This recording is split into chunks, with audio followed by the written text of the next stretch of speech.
Hey, parasite, are you watching this? Saying that, my husband waved his hand towards me with his smartphone screen. His face was red and it was clear that he was quite drunk. Then, another person appeared on the screen next to him. "Come on, Claire, let my brother go already, you parasite." That was my sister-in-law Amber.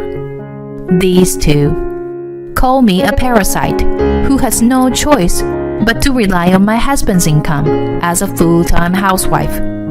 At that time, they made a video call to me while drinking at their parents' house on purpose. I let out a deep sigh. "Hey, you were drinking at your parents' house now, right? Are your parents there?" Yeah, they're here. Why? "Can you let me talk to your father?" Huh? Why? Are you planning to tattle on me to my dad or something? My sister-in-law's high-pitched and carefully voice spoke up from next to him. "Oh, well, it's fine, isn't it? Our dad is on our side. Daddy, Claire wants to talk to you." I couldn't stop laughing at the voice of my sister-in-law calling my father-in-law. I can finally correct their misunderstanding that I had been enduring. I am Claire, a 32-year-old full-time housewife. I used to work at a major advertising agency, but shortly after getting married, my husband asked me to become a full-time housewife. Hey, Claire, can you become a full-time housewife? I'll support you. Huh? I was surprised by his words, and my husband took my hand gently. He was a completely different person back then, much kinder than he is now. 'Cause we got married, right? If we want a happy home, it's better for one of us to stay at home and take care of things. But I can't do housework, and all I can do is work. You, on the other hand, are good at that kind of stuff, unlike me, right? Well, I'm not really that good. What are you talking about? Didn't you cook for me some Italian on your day off before? It was really delicious, and it made me feel so much better. I really respect and love that about you. So, please, quit your job, okay? Seeing my husband asking me like that, I reluctantly made up my mind. "Okay, I understand. I don't know if I can quit right away, but I'll talk to my company." Thanks, Claire. I appreciate it. My husband's face lit up with joy, and I couldn't help but wonder how much this meant to him that I became a housewife. I thought it was a little strange, but seeing how happy my husband was, I decided to give in. I liked my job at the advertising agency, and I had just started getting assigned to plan advertising campaigns. So, I had mixed feelings about leaving my job. However, because we had just gotten married, I wanted to respect my husband's wishes. 6 months after our marriage, I quit my job. In our early stages of marriage, my husband always expressed gratitude for my help and the household chores. However, after about 3 years, he stopped saying thank you and making comments that blamed me for not having a job. You're lucky. You can live an easy life just relaxing at home. Huh? Whoa, isn't it true? You're living off the money I earn. I'm jealous. Being able to just stay at home and not work, and still get by. But you're the one who asked me to become a housewife, remember? My husband looked annoyed. See? You can use my words as a shield to justify yourself. It's so easy, isn't it?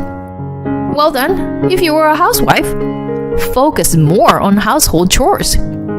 You have it easier than anyone else in the world, since you don't work and you don't even have children.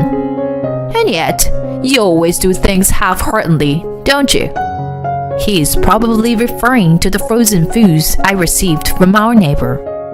What are you talking about? The frozen food? They own the grocery store, remember? They gave us a lot, so I don't want to waste it. I'm trying to save money on groceries and save for our future. When I said that, my husband stuttered. He had been talking about saving money to build a house, so we had discussed the saving. Well, I know that without you telling me. But saving money and making half-hearted dishes are not related. If you received frozen food, you can use it, but try to be more creative. Make it look like a more elaborate dish. I sighed at my husband's complaint. He must think that putting unnecessary effort into something is a good value. I've never made things difficult for my husband by cutting corners on cooking, cleaning, or laundry. I shouldn't have to be called the one who has it the easiest in the world despite this. I thought that, but I didn't want to argue, so I said, "Understood." I already knew that my husband's change in attitude had its roots in work-related stress. He has a selfish side that makes him think, why am I the only one going through such a tough time when I'm tired and struggling? He only sees his own hardships and doesn't think much about others. This narrow-mindedness makes him oblivious to the effort that I put into household chores. That's why he started thinking, I work so hard, yet the money keeps disappearing because of my wife. It seems that my sister Amber, who dislikes me, also whispered bad things about me in his ear. Claire is like a parasite, isn't she? Amber, who boasts about earning a lot of money as a model, found an easy target to criticize in me, who has no income. She's already in her mid-30s and doesn't know how many more years she can continue modeling. Yet, she's not capable of decent judgment. My husband, who was already small-minded, was further fueled by his sister's words and started using even more hurtful words against me. You are a parasite who has no choice but to rely on my money in my house. So don't act all high and mighty. My husband has been saying such awful things to me for years now. I try to think that there was no point in arguing, but I've reached my limit. Since my husband, Amber, and my in-laws are all here, it's a good opportunity to tell them the truth. So I asked my father-in-law to come over. Oh, hello Claire. How's it going? Then I told my father-in-law about the abusive words that the two had been saying to me and about my decision. Then my father-in-law let out a huge sigh over the phone and yelled, What have you guys done? We were going to build a two-family house and live together with Claire's money. I could feel a sudden chill from the presence on the other side of the screen. Yes, my father-in-law was right. I had enough savings to build a house.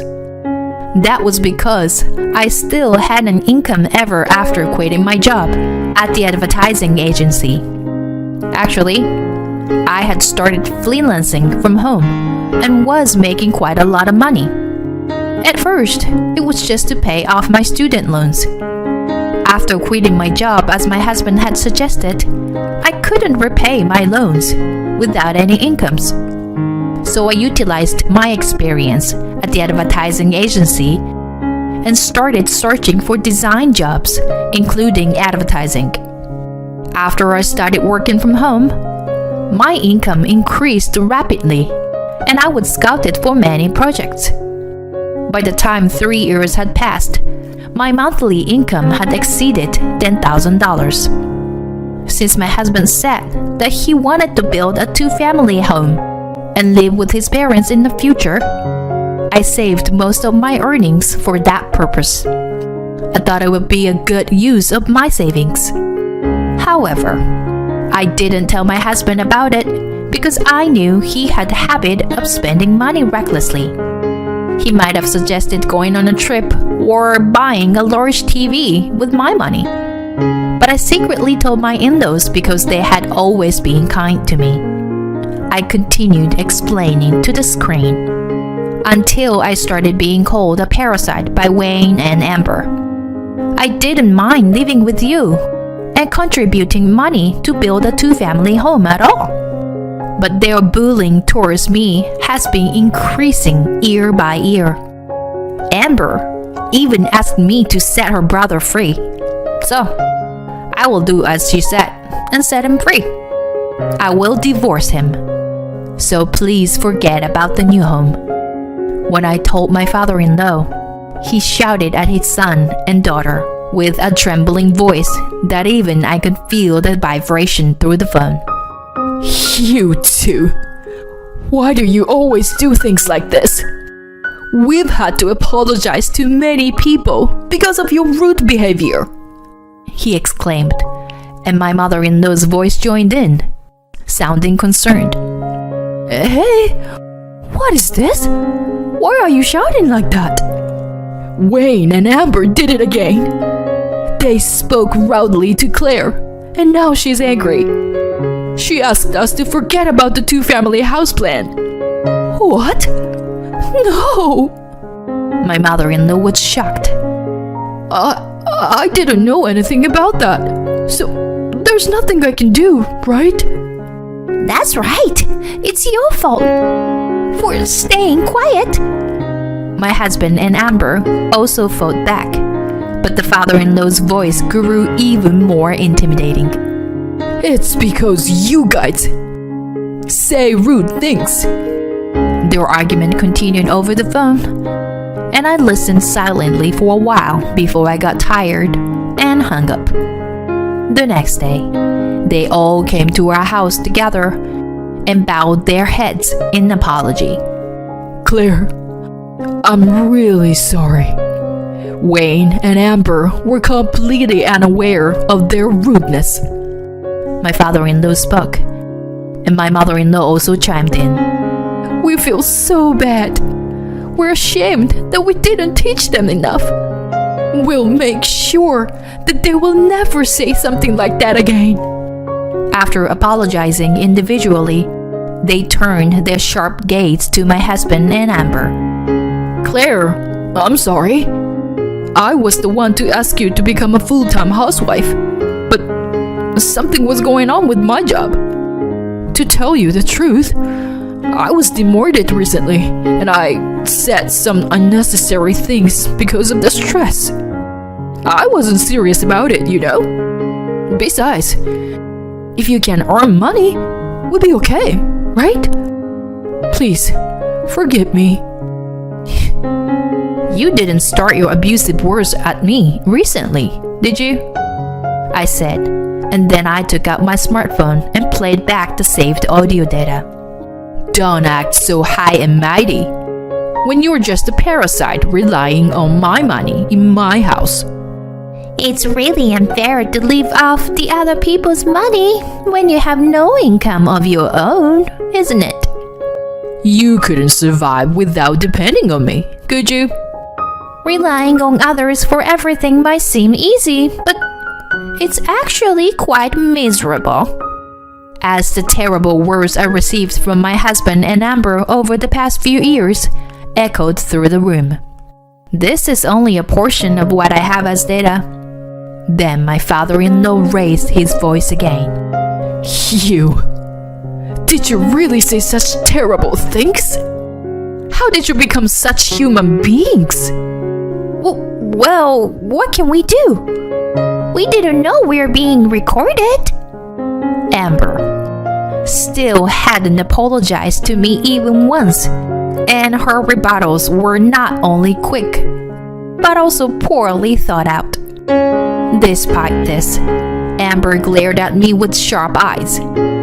However, I wasn't going to give up just yet. Amber, it's no use looking at me like that. What you said to me has been recorded as evidence. Even you understand what people will think when they hear it, right? I'm going to claim alimony from you and your brother based on this. Alimony?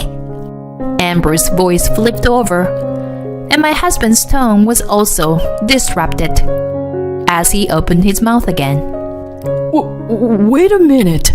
Please, don't ask for compensation. We've already apologized. This is not a joke. You can't expect me to forgive you with just a few words of apology? Well, perhaps we should bring a third party to objectively assess the situation. Don't worry. If it's an unjustified claim, it won't go through. But my husband's voice trembled with uncertainty. It's only natural. If a third party is brought in to judge such a matter, it's clear that the two would be blamed. With a troubled expression, my husband turned to his sister. Sis, you should apologize properly too. After all, it was you who started calling her a parasite and all that. I wasn't serious. What? Are you trying to blame everything on me? 'Cause you were more responsible. And I already apologized, didn't I? Who's more responsible, you're saying? I sighed at their argument. It seemed that their parents felt the same way. After a while, their father scolded both of them again. Both of you, cut it out. It doesn't matter who's at fault. Saying that, he shook his shoulders in anger. I said to him, "Thank you very much for understanding. I really appreciate you, but my decision will never change. I'm going to get a divorce and claim compensation." I see. If that's what you've decided, there's nothing I can do. Anyway, we'll do our best to respond sincerely. And so, I ended up getting divorced, and of course, I also demanded compensation. My husband was struggling to pay the compensation because he had been demoted and his salary had significantly decreased. Amber seems to be struggling even more than her brother and called me crying, asking me to reduce the amount of compensation. It was no surprise, since the demand for models in their late 30s were low. But Amber couldn't let go of her past glory and clung onto her job as a model. Despite her drastically reduced income, she still had the spending habits of the past and had been in debt even before.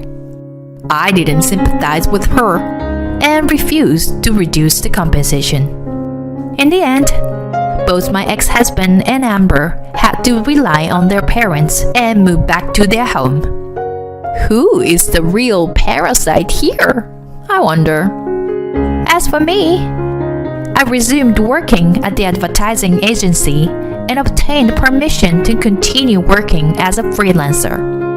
With the monthly compensation and my savings, my future is secure.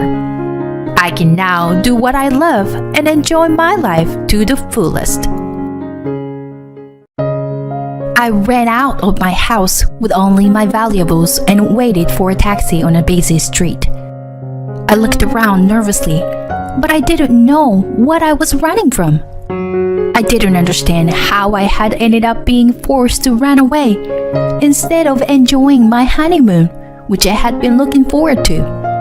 However, I believed in my husband's words, who had told me to run away. So I was trying to escape from this town. I am Marin, a 30-year-old business consultant. Although I had been feeling like a newcomer for a long time, I had become the one responsible for the branch and was spending busy days. I have a fiancé named Rob, and we are planning to get married next month. Rob is a reliable co-worker from my company. He is a perfect guy who is trusted by his superiors and subordinates, and he also does housework perfectly. I think he is a wonderful man who is beyond compare as a marriage partner, except for one thing. We visited his parents' house one weekend, and when we opened the door, two women were relaxing and having tea in the living room. "Welcome home, Rob." Hi, Rob. Good to see you. They ignored me completely and welcomed my husband with a sparkling smile. Here we go again. Why is Alyssa here too? Well, Alyssa is like a daughter to me, you know. Right? Right. When Rob and I get married, I'll become your daughter for real. Whoa, that sounds nice. My husband sighs heavily. I was already filled with the desire to leave immediately. Alyssa is Rob's childhood friend and neighbor. With her big bright eyes, slender figure, and a talent for being spoiled, she is the type of woman who men can't resist. For some reason, she has become fixated on Rob, especially since he told his parents that we were getting married. Alyssa sends him endless messages, constantly asking him to meet up. Her persistence made me anxious, so I asked Rob about it. "Babe, aren't you being pursued by a cute childhood friend like her and just not interested?" When I asked my husband, he looked really disgusted. "Well, she pretty much hooked up with everyone on the basketball team in high school. And apparently, she only dated guys who already had girlfriends or wives in college. I mean, marrying a woman like her is just too scary, right?" I breathed a sigh of relief, knowing that Rob wouldn't be swayed by Alyssa, but my mother-in-law was on Alyssa's side. She tried to make me feel unwelcomed by showing off her close relationship with Alyssa. It seemed that my mother-in-law didn't know about Alyssa's recklessness. She was planning to have Alyssa as her daughter-in-law because she thought Alyssa, who appeared innocent and obedient, would be easy to handle. Because of these two women, I had a terrible wedding experience. Alyssa showed up at the reception venue in a pure white dress, even though she wasn't invited, and attracted everyone's attention. What's worse, she was sitting in the family section throughout the wedding ceremony with my mother-in-law. I was worried about Alyssa while she was enjoying herself with my mother-in-law. My husband scolded them while trying to control his anger. "Alyssa, you weren't invited. And why are you wearing a white dress and sitting in the family section? And what are you doing, Mom?" But it's my beloved childhood friend's wedding. I have to celebrate it. And white is my personal color. I look good in it, don't I? Yeah. The dress suits Alyssa's fair skin very well. She looks the most beautiful in this venue, my mother-in-law replied. My husband bowed his head in despair. When I looked at my father-in-law, he was also bowing his head and apologizing with his hands together. He was a decent person, but he was weak-willed, so he must have been pushed around by my mother-in-law. I had been preparing for and looking forward to this wedding for almost a year, so I was about to cry with frustration. But if I cried here, I would be playing into their hands. When I lifted my head and smiled at Alyssa, the corner of her eye twitched. "You are such a good friend, Alyssa. I'm impressed." What do you mean?" Alyssa's mouth twisted. "Oh, well, it's almost time for the first dance, so excuse us." Saying that, I gave a relaxed smile to the two of them. Alyssa gave me a momentary glare like a demon, but soon she made an innocent smile like an idol and left. I'm sure she was disappointed that I wasn't a weak woman who would cry and make a fuss. Despite what happened, we received heartfelt blessings from everyone, and the wedding ended successfully. I was also able to savor my happiness. After getting married, Rob and I continued to live separately in our current houses for a while. We planned to search for a house in the spring, so we were going back and forth between each other's places until then. We also planned our honeymoon by departing from our own places and meeting at the airport. The destination was Italy, which we had been longing for. 1 month after the wedding, I was excited and thrilled every day thinking about Italy. However, my excitement would be completely ruined by those two. On the day of our honeymoon, my husband called me while I was fidgeting, wondering if I had forgotten anything. Ciao! What's up, babe? We're supposed to meet at 11, right? Erin, sorry. Contrarily to my carefree attitude, my husband shouted frantically on the phone. I'm sorry, but we have to cancel our honeymoon. Whatever you do not come to the meeting place. What? Listen, do not leave the apartment under any circumstances. No, wait. Leave there right now and go back to your parents' house, please. Wait. What's going on? I'm sorry. I'll explain later. Just please, leave now. And the phone was suddenly disconnected. I stared at the phone in amazement. I felt my joy disappear as I heard my husband's bewildered state, although I didn't know why. Could he have been involved in a crime? Just imagining it sent shivers down my spine. I forced my feet, which were about to shrink in anxiety, to move and decide to go to my parents' house, as my husband had said. Of course, my parents were in a panic since their newlywed daughter, who was supposed to be on her honeymoon, came back looking pale. I think they were even more worried because they had seen the ugly behavior of my mother-in-law at the wedding.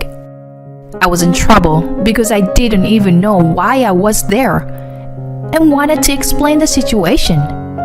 Then, a call came from an unknown number. It was the police. The police officer told me the reason why he called me in a softer voice than I had expected. Residents reported that there were women shouting loudly while knocking the door of your room. So we secured them as they seemed excited. However, this woman is claiming to be your mother. What? My mother? What? Me?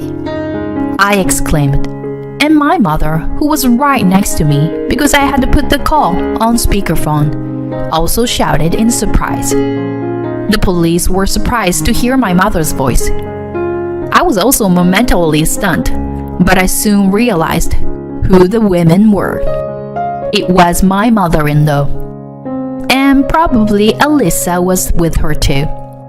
I didn't know why they had come to my place on the day of my honeymoon, but my husband had probably panicked because of them. The time for the flight we had reserved had passed, and our honeymoon was ruined because of them. I told the police officer firmly in a strong tone. My mother is next to me. Those people are strangers. Wait, Erin, it's me. It's me.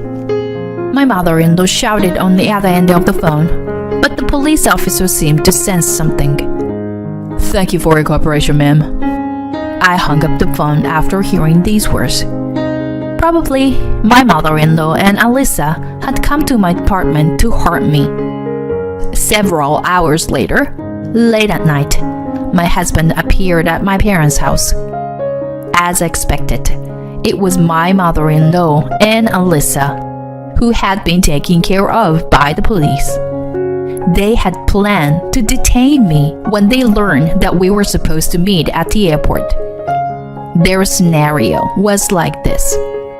Alyssa would run to my husband, who was waiting at the airport, and lie that I had eloped with another man. Then Alyssa would comfort my shocked husband and take him away. Then they would go on a honeymoon trip together. And maybe Alyssa would deepen her love with him instead of me.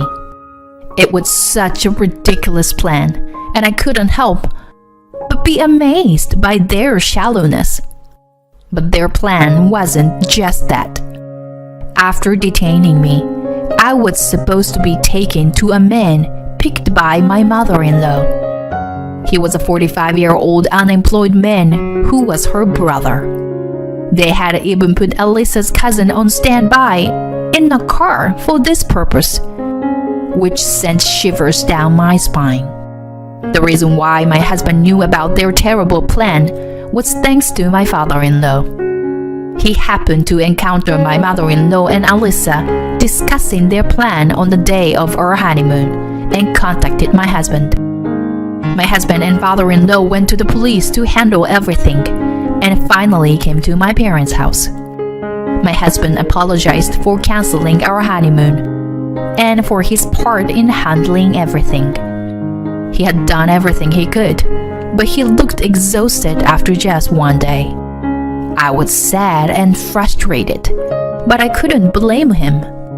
However, I would never forgive my mother-in-law and Alyssa. From that day on, I switched from the defensive to offensive.